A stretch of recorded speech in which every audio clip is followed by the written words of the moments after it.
శ్రీనివాస గోవింద శ్రీ వెంకటేశ. మనం ఈ కార్యక్రమం మొదలుపెట్టినట్లయితే ఈ కార్యక్రమంలో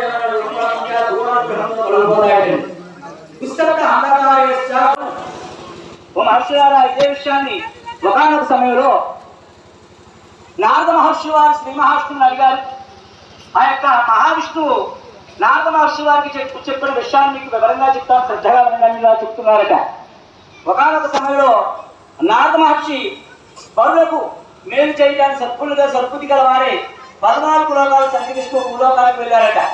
అక్కడ భూలోకంలో ఉన్న ప్రజలందరూ కూడా, మానవులందరూ కూడా ప్రమాదాల వల్ల అజ్ఞానం చేత పాపలను ఆచరిస్తూ దుర్భరమైన జన్మలెత్తుతూ అనేక అవస్థలు అనుభవిస్తూ ఉన్నారట.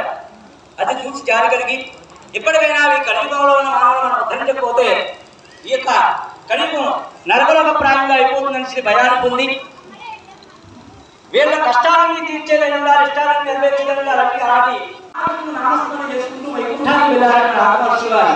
అక్కడ మహావిష్ణువు ఎలా ఉన్నారండి?